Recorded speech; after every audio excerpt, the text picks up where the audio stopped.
혹시 이런 경험 있으신가요? 좋은 말을 다 해줬는데 그 사람과의 관계가 오히려 멀어진 적 말입니다.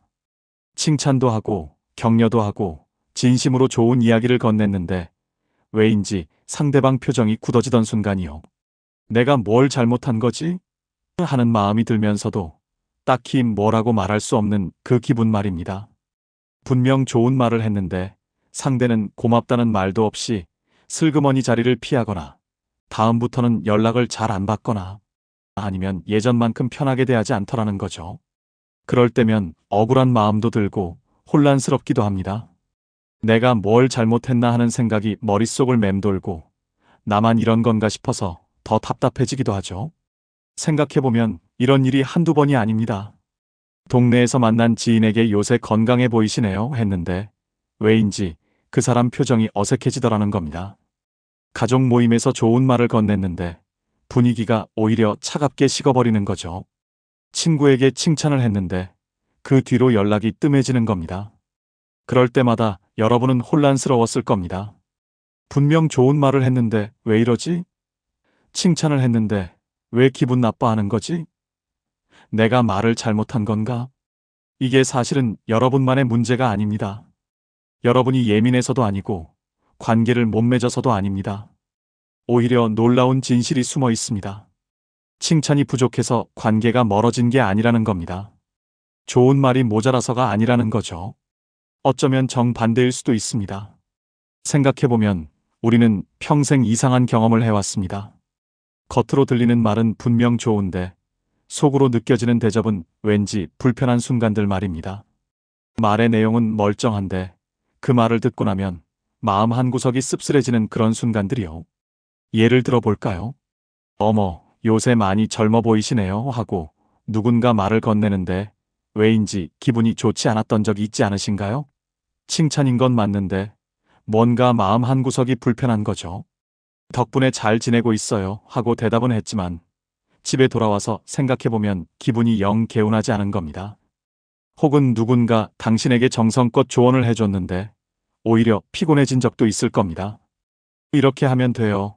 저렇게 하는 게 좋아요 하면서 친절하게 알려주는데 듣고 나면 왠지 숨이 막히는 거죠. 또 있습니다. 어떤 사람은 칭찬을 많이 하는데 자꾸 피하게 되고 어떤 사람은 말이 별로 없는데도 자꾸 찾게 되는 겁니다. 왜 이런 일이 생기는 걸까요? 왜 좋은 말을 들었는데도 마음이 불편한 걸까요? 왜 칭찬을 들었는데도 관계가 멀어지는 걸까요? 반대로 이런 경험도 있을 겁니다.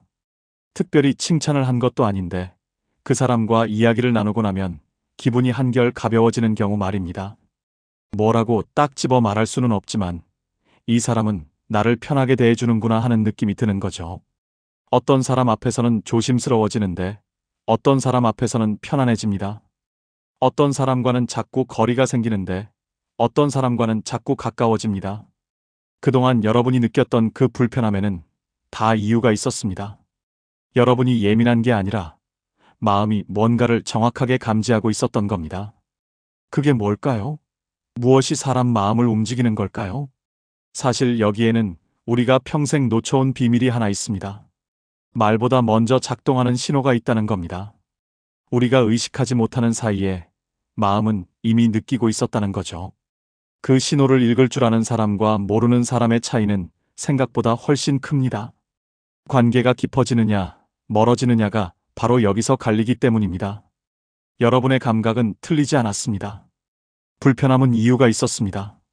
그동안 내가 이상한가 싶었던 그 순간들, 사실은 여러분이 정확하게 느낀 겁니다. 그것을 지금부터 하나씩 풀어보려고 합니다. 그리고 나중에 다시 조용히 들을 수 있도록 구독과 좋아요를 눌러두세요. 그럼 지금부터 시작하겠습니다.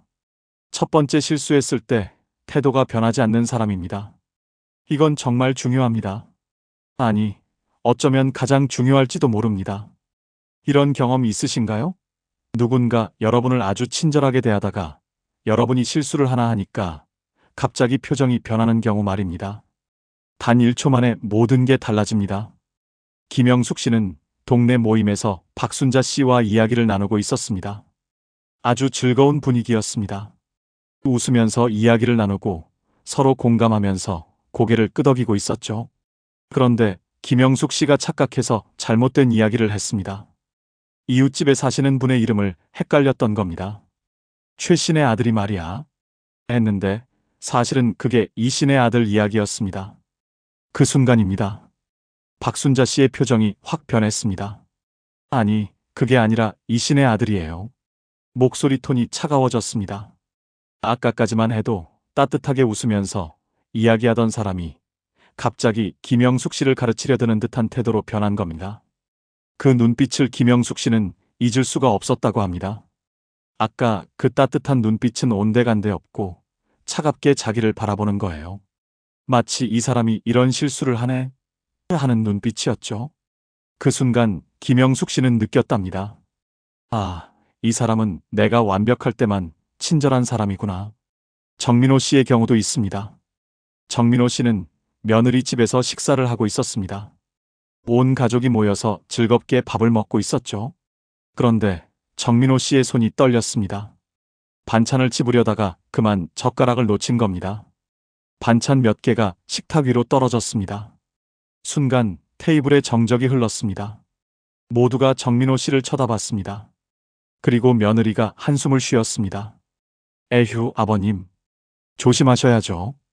그 한숨 소리가 정민호 씨의 귓가에 맴돌았답니다. 그 한마디가 가슴에 박혔다고 합니다. 처음엔 미안하다 하고 사과를 했습니다. 하지만 그 뒤로 분위기가 영 불편해졌답니다. 아까까지만 해도 화기애애하던 식탁이 갑자기 조심스러워진 겁니다. 정민호 씨는 더 이상 편하게 밥을 먹을 수가 없었다고 합니다. 젓가락을 들 때마다 떨어뜨릴까봐 조심하게 되고 물잔을 잡을 때마다 엎지를까봐 긴장하게 되더랍니다. 또 이순희 씨의 이야기도 있습니다. 이순희 씨는 친구 최경자 씨에게 부탁을 했습니다. 다음 주 화요일에 병원에 같이 가자고요. 그런데 이순희 씨가 날짜를 잘못 기억했습니다. 화요일이 아니라 수요일로 착각한 겁니다. 그래서 수요일에 최경자 씨를 기다렸는데 최경자 씨는 화요일에 병원에 갔다 온 거죠. 그때부터였답니다. 최경자 씨가 이순희 씨를 대하는 태도가 달라졌습니다. 말은 똑같이 합니다. 괜찮아요. 별일 아니에요 하면서 웃습니다. 하지만 뭔가 달라진 게 느껴졌답니다. 눈빛이 달라졌습니다. 목소리 톤이 달라졌습니다. 거리감이 느껴지는 겁니다. 이 사람이 나를 믿을 수 있는 사람으로 안 보는구나. 이 사람이 나를 조심스러운 사람으로 여기는구나. 이순희 씨는 그걸 느꼈답니다. 말하지 않아도 알았다고 합니다. 이럴 때 여러분은 어떤 기분이 드시나요? 실수한 게 미안하기도 하지만 한편으로는 억울하기도 합니다. 나도 사람인데 실수할 수 있지 않나 싶은 거죠. 그리고 무엇보다 슬픕니다. 아, 이 사람은 내가 완벽할 때만 좋아하는구나. 내가 실수하지 않을 때만 친절하구나. 그 사람 앞에서는 더 조심하게 됩니다. 또 실수하면 어쩌나 하는 불안감이 생기는 겁니다.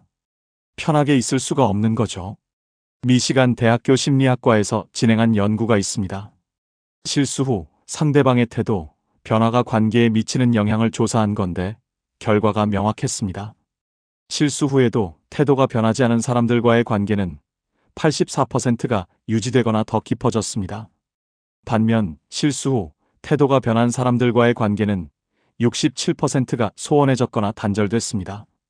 더 흥미로운 건 실수를 한 사람들이 느끼는 심리적 안정감이었습니다.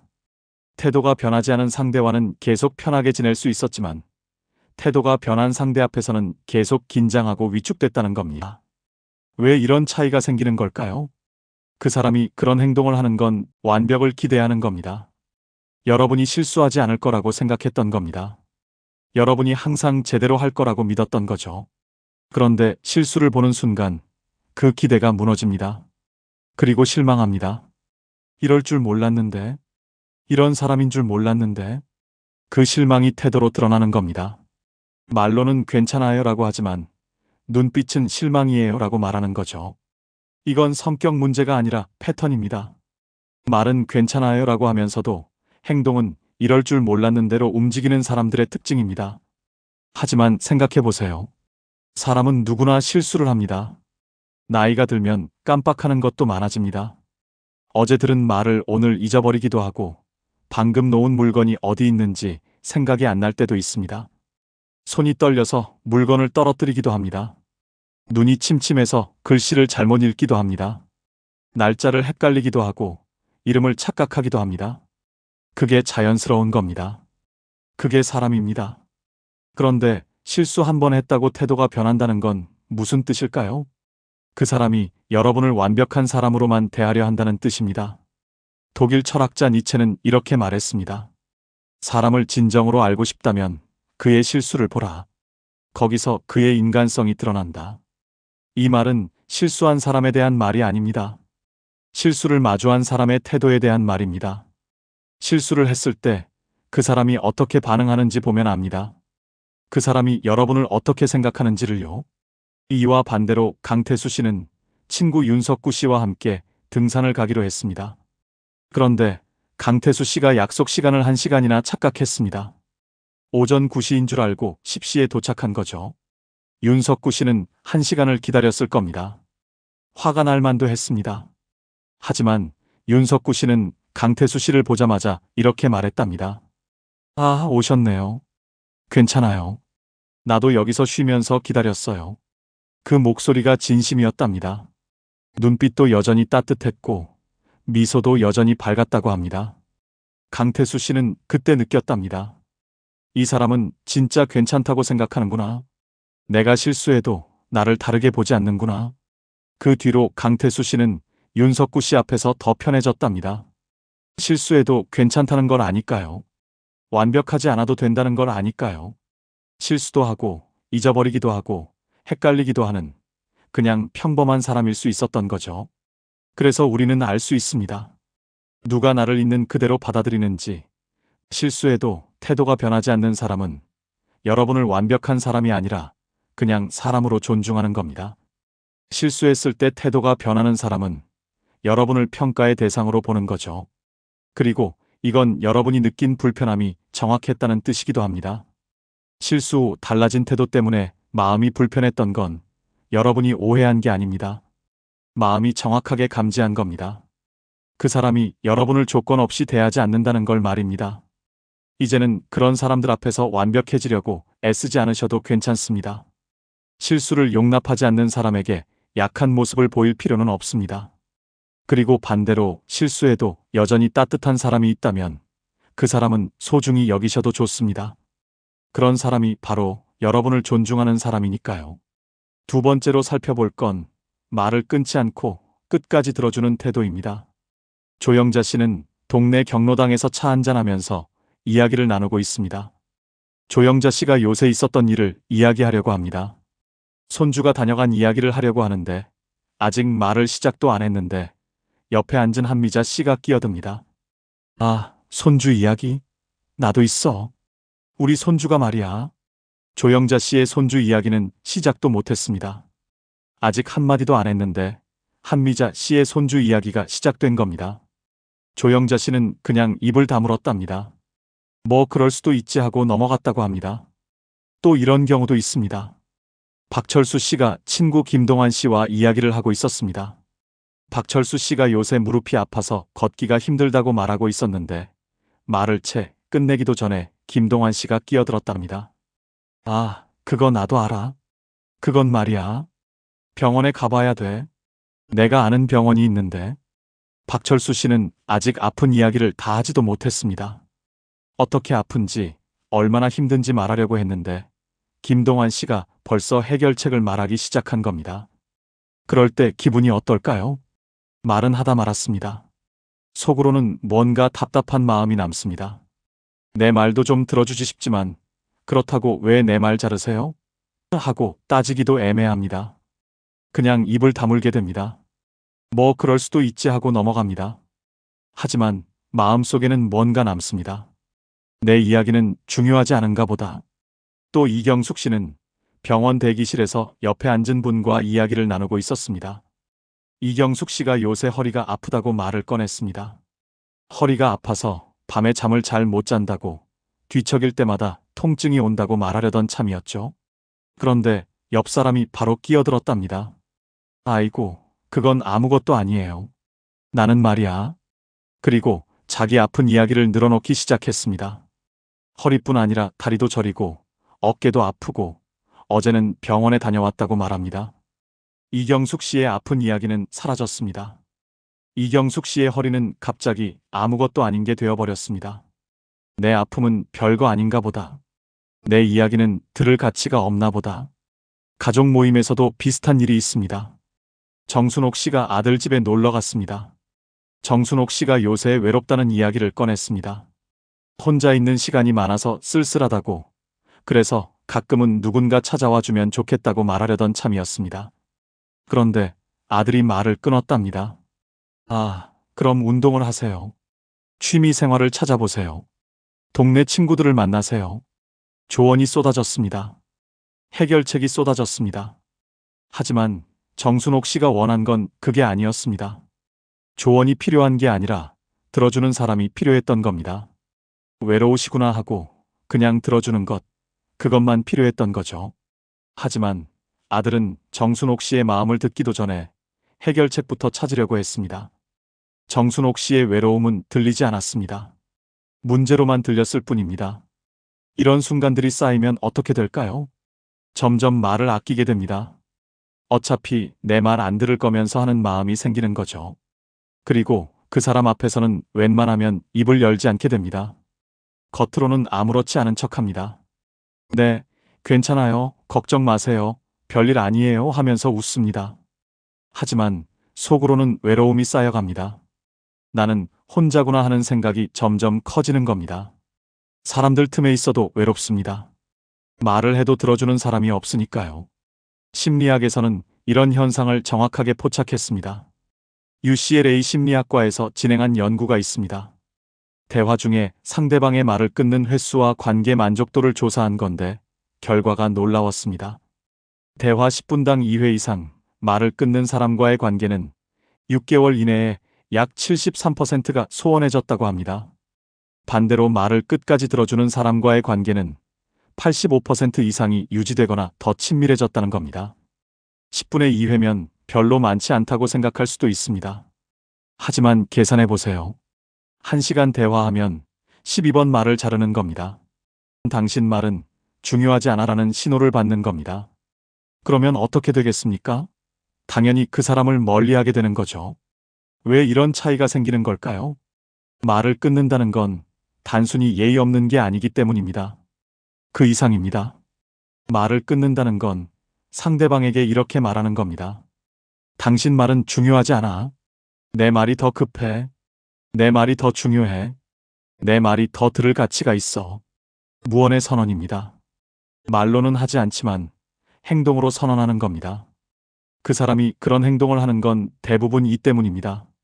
본인도 모르게 자기 이야기에만 빠져 있는 겁니다. 여러분이 말을 하는 동안 그 사람은 듣고 있지 않습니다. 머릿속으로 자기가 할 말을 준비하고 있는 거죠. 내가 이 얘기 끝나면 뭐라고 할까? 내 경험을 말해줘야겠어. 내 조언을 해줘야겠어. 그러니까 여러분 말이 끝나기도 전에 끼어드는 겁니다. 기다릴 수가 없는 거예요. 자기 말이 터져나오려고 하니까요. 이건 성격 문제가 아니라 패턴입니다. 말은 잘 들었어요 하면서도 행동은 내 말 들어줘로 움직이는 사람들의 특징이죠. 이런 사람들은 대부분 악의가 없습니다. 나쁜 사람이 아니에요. 그냥 습관입니다. 평생 그렇게 살아온 겁니다. 하지만 악의가 없다고 해서 상처가 없는 건 아닙니다. 이와 반대로 송병철 씨는 친구 권혁진 씨와 자주 만납니다. 송병철 씨가 권혁진 씨와 이야기할 때면 늘 편안하답니다. 왜냐하면 권혁진 씨는 절대 말을 자르지 않기 때문입니다. 송병철 씨가 손주 이야기를 하거나 아픈 이야기를 하거나 걱정되는 이야기를 하면 송병철 씨는 끝까지 듣습니다. 중간에 끊지 않고 조언부터 하지 않습니다. 자기 이야기로 바꾸지 않습니다. 그냥 듣고 고개를 끄덕이면서 눈을 마주치면서 온전히 듣습니다. 그리고 송병철 씨의 이야기가 다 끝나면 그때 권혁진 씨가 말합니다. 그러셨구나. 많이 힘드셨겠어요. 그 한마디면 충분했답니다. 송병철 씨는 그 한마디에 위로받았다고 합니다. 왜냐하면 권혁진 씨가 진짜 들어줬다는 걸 알기 때문입니다. 형식이 아니라 진심으로 들어줬다는 걸 알기 때문이죠. 프랑스 철학자 몽테뉴는 이런 말을 남겼습니다. 듣는다는 것은 상대방의 존재를 인정하는 첫 번째 행위다. 이 말이 무슨 뜻일까요? 말을 끝까지 듣는다는 건 단순히 귀를 기울이는 게 아닙니다. 그 이상입니다.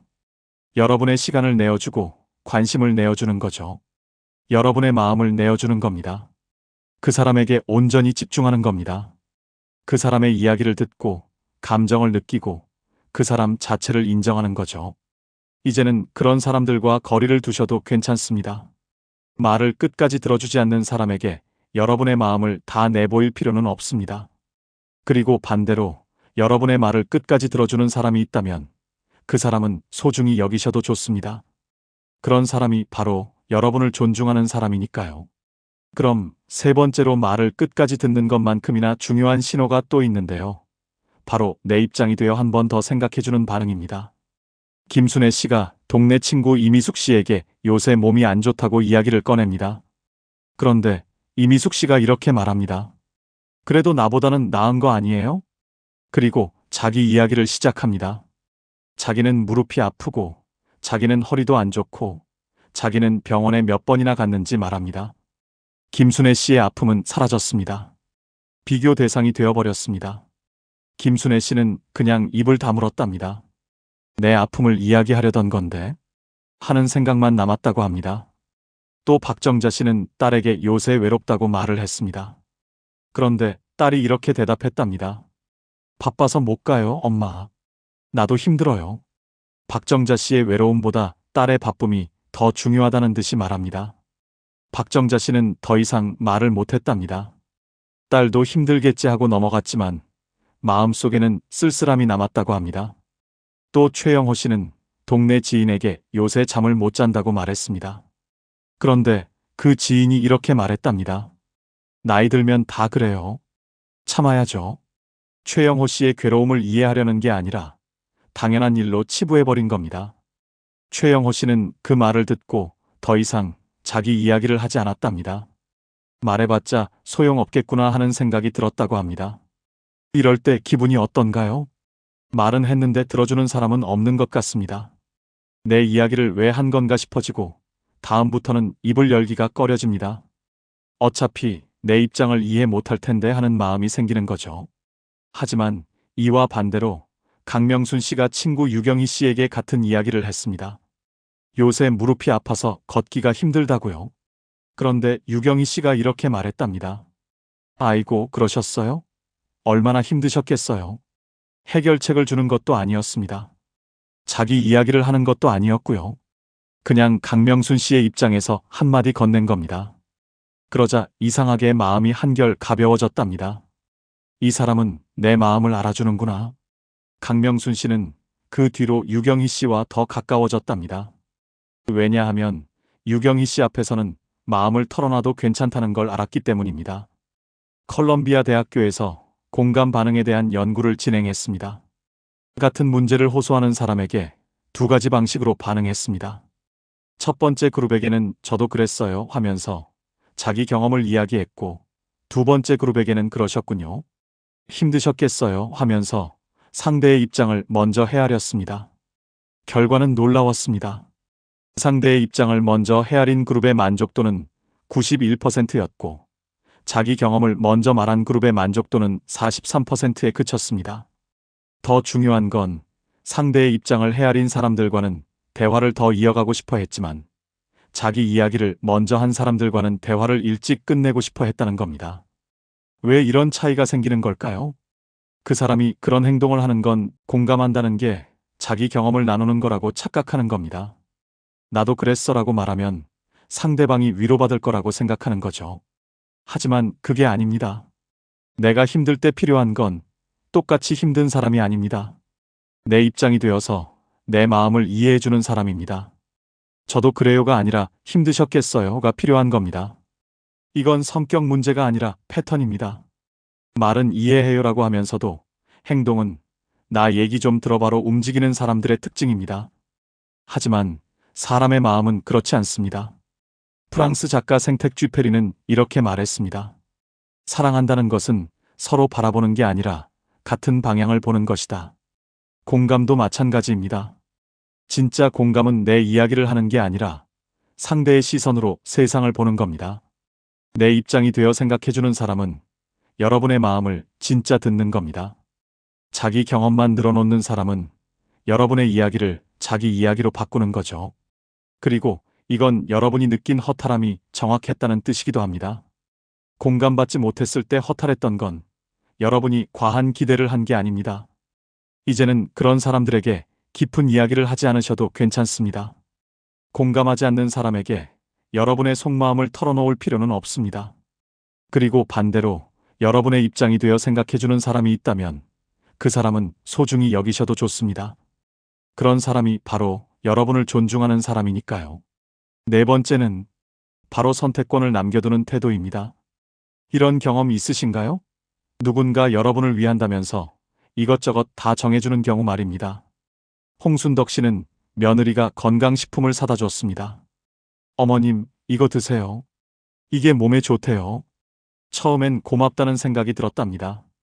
며느리가 신경 써줘서 감사했다고 합니다. 하지만 며느리가 이렇게 말했답니다.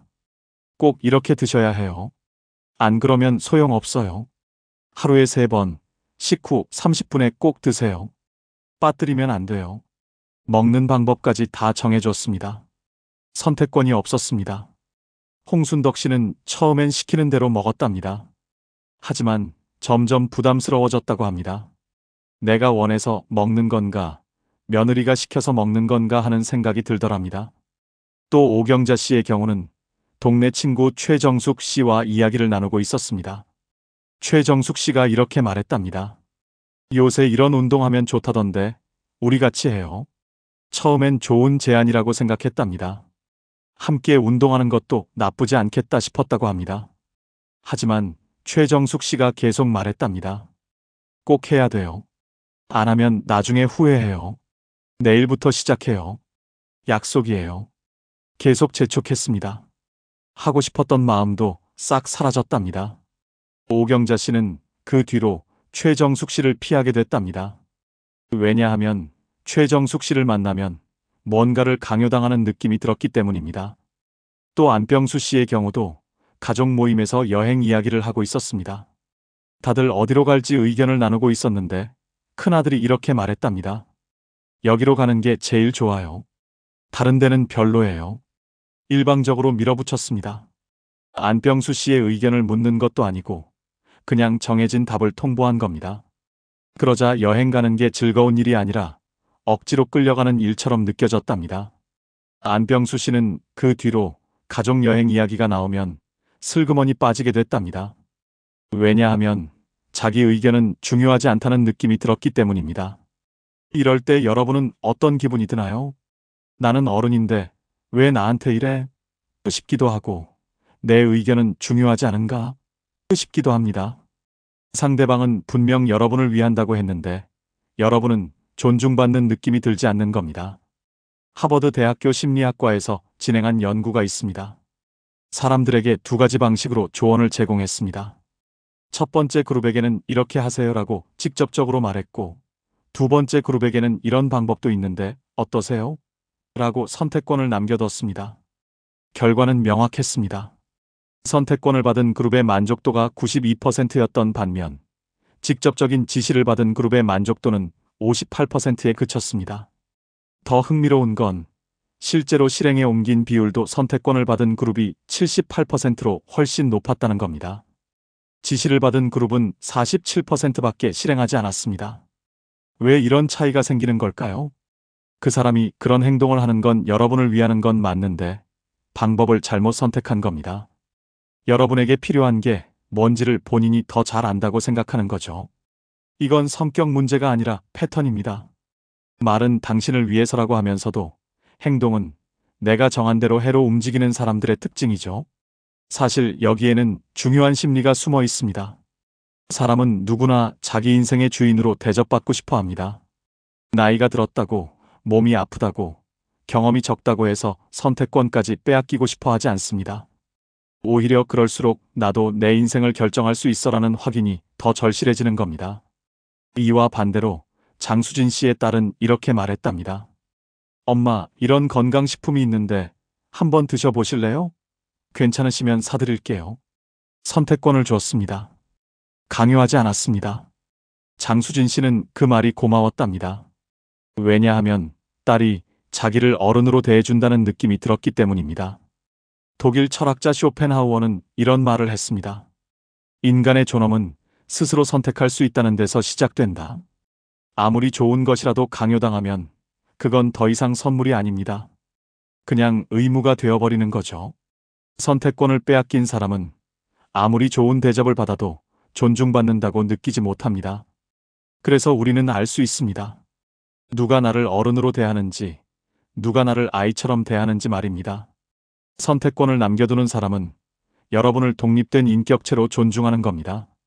선택권을 빼앗는 사람은 여러분을 보호해야 할 대상으로 여기는 거죠. 선택권 없이 뭔가를 강요받을 때 답답했던 건 여러분이 고집이 세서가 아닙니다. 여러분의 마음이 정확하게 감지한 겁니다. 그 사람이 여러분을 동등한 어른으로 대하지 않는다는 걸 말입니다.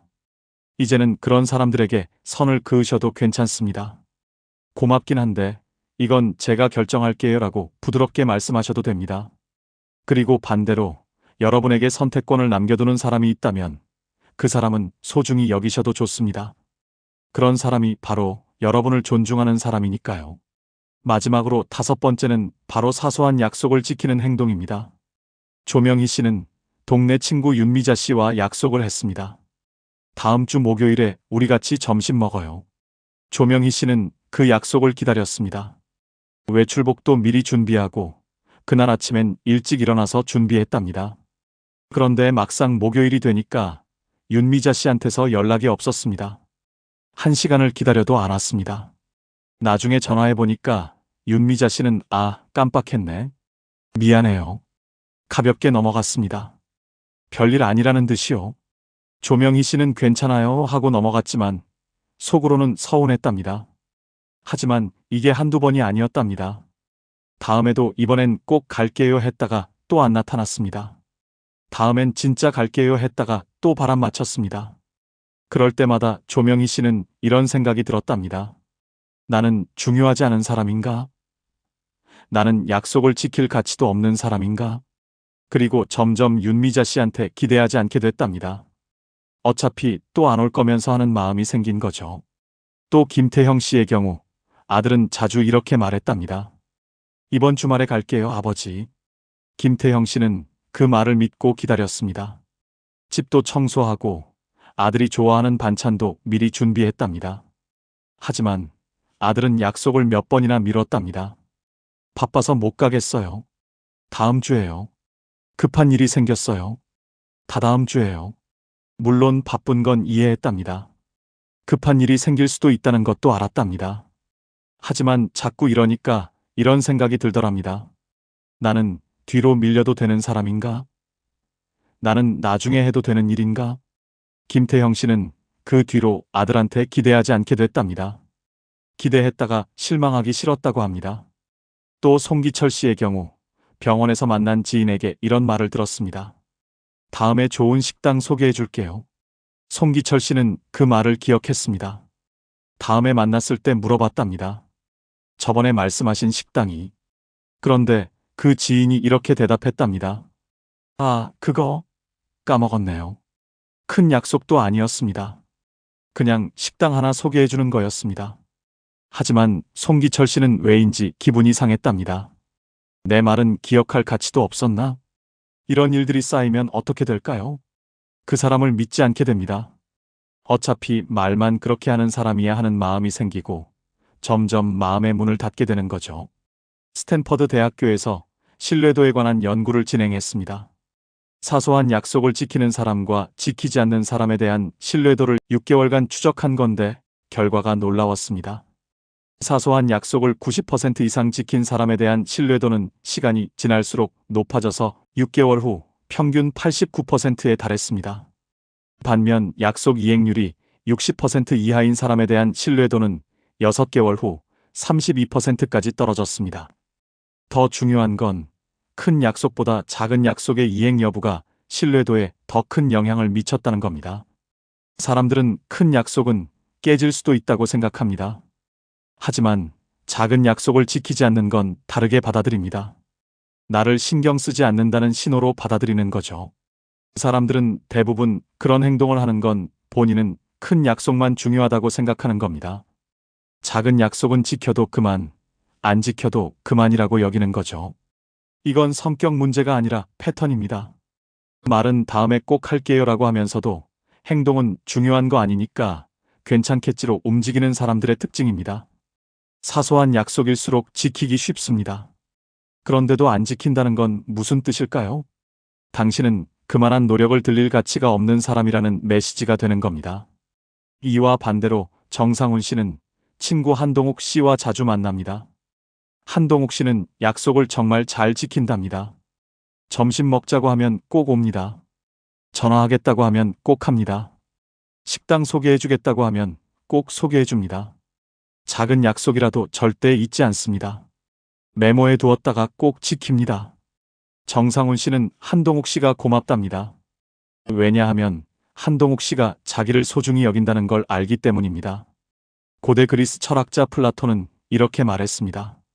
신뢰는 거창한 행동이 아니라 사소한 약속의 반복으로 쌓인다. 큰일을 한번 도와주는 것보다 작은 약속을 꾸준히 지키는 게 훨씬 더 큰 신뢰를 만듭니다. 왜냐하면 작은 약속을 지킨다는 건 그 사람이 여러분을 늘 기억하고 있다는 증거이기 때문입니다. 사소한 약속도 지키는 사람은 여러분을 늘 마음에 두고 있는 겁니다. 사소한 약속을 잡고 있는 사람은 여러분을 그때그때 떠올리는 사람일 뿐이죠. 이제는 그런 사람들에게 기대를 낮추셔도 괜찮습니다. 약속을 지키지 않는 사람에게 상처받을 필요는 없습니다. 그리고 반대로 사소한 약속도 지키려고 노력하는 사람이 있다면 그 사람은 소중히 여기셔도 좋습니다. 그런 사람이 바로 여러분을 존중하는 사람이니까요. 자, 여기까지가 사람 마음을 움직이는 5가지 긍정적인 태도였습니다. 그런데 반대로 겉으로는 좋아 보이지만 실제로는 마음을 닫게 만드는 태도들도 있습니다. 첫 번째, 고마워하길 강요하는 친절입니다. 이건 정말 교묘합니다. 분명 도움을 준 건 맞는데 왜인지 마음이 무거워집니다. 김영자 씨는 며느리에게서 선물을 받았습니다. 며느리가 건강식품을 사다 주면서 이렇게 말했답니다. 어머님, 이거 비싼 거예요. 제가 한 달 용돈 모아서 샀어요. 김영자 씨는 순간 멈칫했답니다. 고맙긴 한데 뭔가 부담스러웠답니다. 며느리는 계속 말했답니다. 이거 구하기 진짜 힘들었어요. 몇 군데나 돌아다녔다니까요. 김영자 씨는 고맙다 하고 말했지만 속으로는 불편했답니다. 내가 이렇게까지 해줬는데 고마워해야지 하는 압박이 느껴진 거죠. 또 박철호 씨의 경우는 아들에게 병원 데려다 달라고 부탁했습니다. 아들은 데려다 줬고 너무 고마웠습니다. 하지만 집에 돌아오는 길에 아들이 이렇게 말했답니다. 아버지, 오늘 회사 일 있었는데 빼고 온 거예요. 사실 오늘 중요한 회의 있었거든요. 박철호 씨는 미안한 마음이 들었답니다. 고맙다고 했지만 속으로는 그럼 안 부탁할 걸 하는 생각이 들었답니다. 또 정순희 씨 경우는 친구 한명숙 씨에게 도움을 받았습니다. 한명숙 씨가 정순희 씨 대신 장을 받아줬는데 며칠 뒤에 만났을 때 이렇게 말했답니다. 저번에 내가 장 받아준 거 기억하지? 그때 내가 얼마나 바빴는데. 정순희 씨는 고맙다고 또 말했습니다. 하지만 속으로는 이런 생각이 들었답니다. 고마워하길 바라면서 도와준 건가? 이럴 때 여러분은 어떤 기분이 드나요? 도움은 받았는데 빚진 것 같고, 친절은 받았는데 무거운 짐을 진 것 같습니다. 고마운데 부담스러운 겁니다. 스탠퍼드 대학교에서 친절의 효과에 대한 연구를 진행했습니다. 조건 없는 친절과 대가를 암시하는 친절을 나눠서 반응을 조사한 건데 결과가 명확했습니다. 조건 없는 친절을 받은 사람들의 만족도는 91%였지만 대가를 암시하는 친절을 받은 사람들의 만족도는 47%에 그쳤습니다. 더 놀라운 건 대가를 암시하는 친절을 받은 사람들 중 79%가 부담감을 느꼈다고 답했다는 겁니다. 고마움보다 빚진 느낌이 더 컸다는 거죠. 그 사람이 그런 행동을 하는 건 대부분은 친절을 주고받는 거래로 생각하는 겁니다. 내가 이만큼 해줬으니 너도 고마워해야 해. 내가 희생했으니 너도 알아줘야 해. 이건 성격 문제가 아니라 패턴입니다. 말은 괜찮아요라고 하면서도 행동은 이만큼 고마워해야죠로 움직이는 사람들의 특징입니다. 하지만 진짜 친절은 조건이 없습니다. 도와주고 싶어서 도와주는 겁니다. 고마워하길 바라면서 하는 게 아니라 그냥 하고 싶어서 하는 거죠. 진짜 친절은 가볍습니다. 받는 사람도 편하고 주는 사람도 편합니다. 하지만 고마워하길 강요하는 친절은 무겁습니다. 받는 사람은 빚진 것 같고 주는 사람은 갚기를 기다리는 거죠. 프랑스 철학자 몽테뉴는 이렇게 말했습니다. 진정한 선의는 대가를 바라지 않는다. 대가를 바라는 순간 그것은 거래가 된다.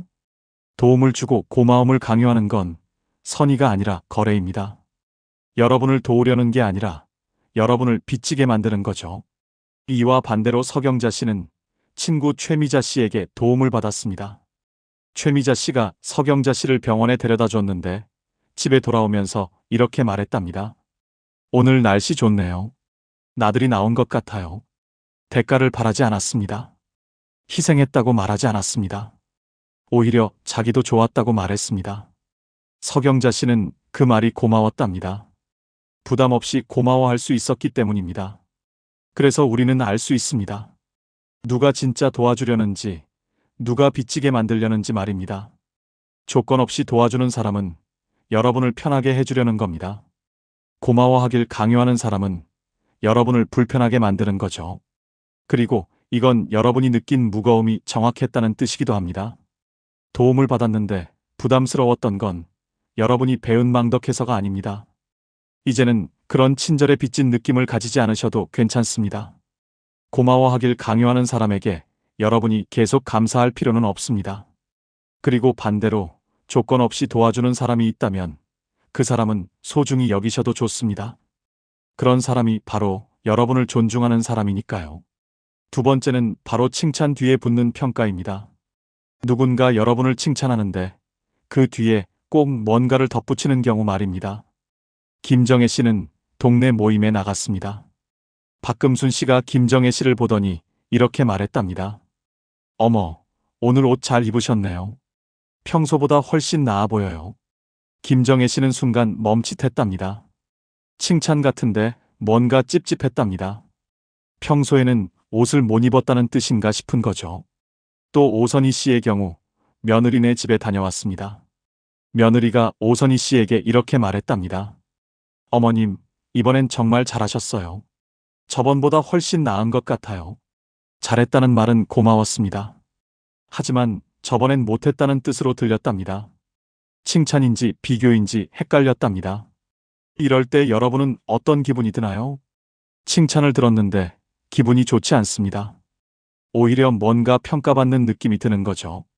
그럼 평소엔 어땠다는 거야? 싶어지고 속으로 불편한 마음이 남습니다. 예일대학교에서 칭찬의 효과에 대한 연구를 진행했습니다. 단순한 칭찬과 비교가 포함된 칭찬을 나눠서 반응을 조사한 건데 결과가 흥미로웠습니다.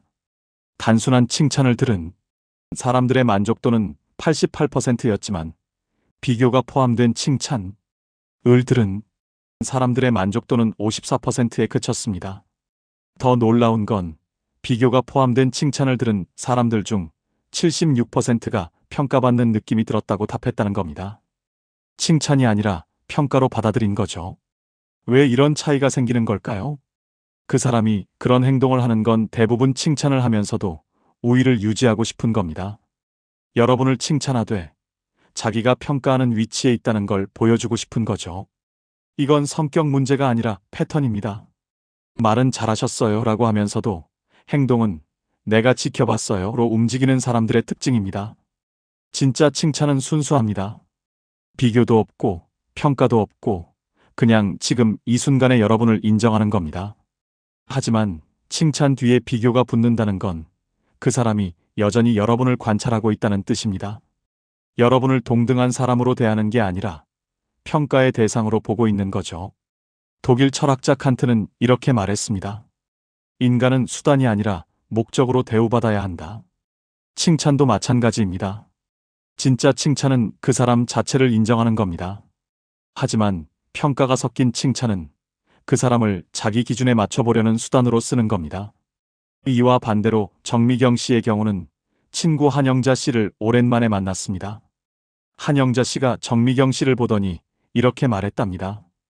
오늘 옷 색깔 참 예쁘네요. 그게 다였습니다. 평소보다 낫다는 말도 없었습니다. 저번엔 어땠는데 하는 말도 없었습니다. 그냥 오늘 정미경 씨가 입은 옷이 예쁘다고만 했습니다. 정미경 씨는 그 말이 편안했답니다. 왜냐하면 한영자 씨가 자기를 평가하지 않고 비교하지 않고 그냥 지금 이 순간만 봐주는 것 같았기 때문입니다.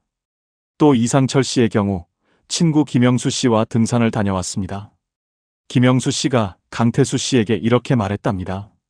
오늘 컨디션 좋으시네요. 그게 전부였습니다. 예전엔 힘들어 하셨잖아요 라는 말도 없고 저번보다 나아졌네요 라는 말도 없었습니다. 그냥 오늘 강태수 씨의 컨디션이 좋다고만 했습니다. 강태수 씨는 그 말을 듣고 기분이 좋았답니다. 평가받는 느낌이 아니라 인정받는 느낌이 들었다고 합니다. 그래서 우리는 알 수 있습니다. 누가 나를 인정하는지, 누가 나를 평가하는지 말입니다. 순수한 칭찬을 하는 사람은 여러분을 있는 그대로 존중하는 겁니다. 비교하며 칭찬하는 사람은 여러분을 자기 기준으로 재는 거죠. 칭찬을 들었는데 기분이 안 좋았던 건 여러분이 예민해서가 아니라 마음이 정확하게 감지한 겁니다. 그 칭찬 안에 숨겨진 평가를 말입니다. 이제는 그런 칭찬에 무리하게 고마워하지 않으셔도 괜찮습니다. 평가하는 사람의 기준에 여러분을 맞출 필요는 없습니다. 그리고 반대로 순수하게 인정해주는 사람이 있다면 그 사람은 소중히 여기셔도 좋습니다. 그런 사람이 바로 여러분을 존중하는 사람이니까요. 세 번째는 바로 듣는 척만 하는 반응입니다. 누군가에게 이야기를 하고 있는데 그 사람이 듣는 것 같지만 사실 안 듣고 있는 경우 말입니다. 한명숙 씨는 동네 모임에서 요새 있었던 일을 이야기하고 있었습니다. 손주가 다녀간 이야기를 하고 있었는데 옆에 앉은 김복자 씨는 네 하면서 고개만 끄덕였답니다. 그런데 눈은 다른 곳을 보고 있었답니다. 손은 휴대폰을 만지작거리고 있었고요. 말은 듣는 것 같은데 실제로는 딴 생각을 하고 있는 거죠. 한명숙 씨는 이야기를 하다 말고 그냥 입을 다물었답니다. 이 사람은 내 이야기에 관심이 없구나 하는 생각이 들었다고 합니다. 또 이철수 씨의 경우 아들과 대화를 하고 있었습니다. 이철수 씨가 중요한 이야기를 꺼냈는데도 아들은 응, 그래 하고 대충 넘어갔답니다. 조금 뒤에 다시 물어보니까 아들이 이렇게 말했답니다. 뭐라고 했어요? 이철수 씨가 한 말을 기억하지 못했습니다. 듣는 척만 했지 실제로는 귓등으로 흘려들은 거죠. 이철수 씨는 그 뒤로 아들에게 중요한 이야기를 하지 않게 됐답니다. 어차피 안 들을 텐데 하는 마음이 생긴 거죠. 또 배순희 씨의 경우 병원에서 만난 지인에게 요새 힘든 일을 이야기했습니다. 그 지인이 아, 그러셨어요? 하고 반응했답니다. 그리고 바로 다른 주제로 넘어갔답니다. 배순희 씨의 이야기에 관심이 없다는 게 행동으로 드러난 겁니다. 배순희 씨는 그 뒤로 그 지인을 피하게 됐답니다. 말해봤자 소용없겠구나 하는 생각이 들었다고 합니다. 이럴 때 여러분은 어떤 기분이 드나요? 말은 했는데 허공에 대고 한 것 같습니다. 내 이야기가 중요하지 않은가 싶어지고 다음부터는 그 사람에게 이야기하기가 싫어지는 겁니다. 하버드 의과대학에서 진행한 연구가 있습니다. 실제로 듣는 반응과 듣는 척하는 반응을 구분해서 화자가 어떻게 느끼는지를 조사한 건데 결과가 분명했습니다. 진짜 들어주는 사람과 대화한 경우 만족도가 94%였지만 듣는 척만 하는 사람과 대화한 경우 만족도는 39%에 그쳤습니다. 더 중요한 건 듣는 척만 하는 사람과 대화한 사람들 중 81%가 무시당한 느낌을 받았다고 답했다는 겁니다. 말은 했지만 존재가 부정당한 느낌이 든 거죠. 왜 이런 차이가 생기는 걸까요? 그 사람이 그런 행동을 하는 건 대부분 행동은 하지만 관심은 없는 겁니다. 예의상 앉아있을 뿐 마음은 이미 다른 곳에 가 있는 거죠. 이건 성격 문제가 아니라 패턴입니다. 말은 들었어요 라고 하면서도 행동은 관심 없어요로 움직이는 사람들의 특징입니다. 진짜 듣는다는 건 귀만 여는 게 아니라 마음을 여는 겁니다. 상대방의 이야기에 집중하고 감정을 느끼고 존재를 인정하는 겁니다. 하지만 듣는 척만 한다는 건 형식만 갖췄을 뿐 내용은 비어 있다는 뜻입니다. 프랑스 철학자 시몬 베유는 이렇게 말했습니다. 주의를 기울인다는 것은 가장 순수한 형태의 관대함이다. 진짜 듣는다는 건 여러분의 시간과 에너지를 상대방에게 온전히 내어주는 겁니다. 듣는 척만 한다는 건 시간만 내어줬을 뿐 마음은 내어주지 않은 거죠. 이와 반대로 서명희 씨는 친구 권숙자 씨와 자주 만납니다. 권숙자 씨는 서명희 씨의 이야기를 진짜로 들어준답니다. 휴대폰도 내려놓고 눈을 마주치면서 고개를 끄덕이면서 듣습니다. 그리고 서명희 씨의 이야기가 끝나면 그때 권숙자 씨가 말합니다. 그러셨구나. 많이 힘드셨겠어요. 서명희 씨는 권숙자 씨와 이야기하는 게 좋답니다. 왜냐하면 권숙자 씨가 진짜로 들어주는 게 느껴지기 때문입니다. 그래서 우리는 알 수 있습니다.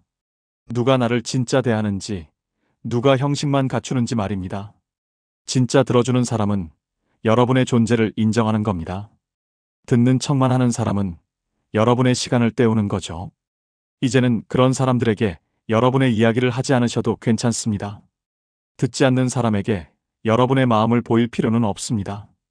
그리고 반대로 진짜 들어주는 사람이 있다면 그 사람은 소중히 여기셔도 좋습니다. 그런 사람이 바로 여러분을 존중하는 사람이니까요. 사람 마음은 칭찬보다 대접에 움직입니다. 우리는 평생 이걸 느끼면서 살아왔습니다.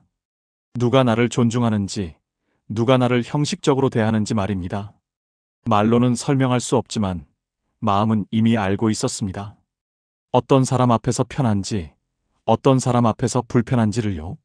실수했을 때도 태도가 변하지 않는 사람, 말을 끊지 않고 끝까지 들어주는 사람, 내 입장이 되어 한 번 더 생각해주는 사람, 선택권을 남겨두는 사람, 사소한 약속도 지키는 사람. 이런 사람들이 바로 여러분을 존중하는 사람들입니다. 이들은 특별한 말을 하지 않아도 행동으로 여러분을 대접합니다. 반대로 고마워하길 강요하는 사람, 칭찬 뒤에 평가를 붙이는 사람, 듣는 척만 하는 사람. 이제는 마음이 불편한 사람들과 거리를 두셔도 괜찮습니다. 좋은 말을 해도 마음이 다치는 사람이라면 그 사람은 여러분을 존중하지 않는 겁니다. 억지로 관계를 이어갈 필요는 없습니다. 그리고 반대로 말은 많지 않아도 마음이 편한 사람이 있다면 그 사람을 소중히 여기세요. 그런 사람이 바로 여러분을 진짜 존중하는 사람이니까요. 그런 사람들과의 시간이 여러분을 따뜻하게 만들 겁니다. 인생은 짧습니다. 나를 존중하지 않는 사람들에게 시간을 쓰기에는 너무 짧습니다. 이제는 여러분을 존중하는 사람들과 시간을 보내세요. 그리고 오늘 영상이 도움이 되셨다면 소중한 분들께도 공유해 주시고 구독과 좋아요로 마음을 나눠주세요. 여러분의 일상에 실제로 도움이 되는 이야기들을 계속 받아보실 수 있습니다. 끝까지 함께해 주신 모든 분들께 진심으로 감사드립니다. 인생을 배우는 중은 삶에 작은 도움이 되는 이야기로 찾아오겠습니다.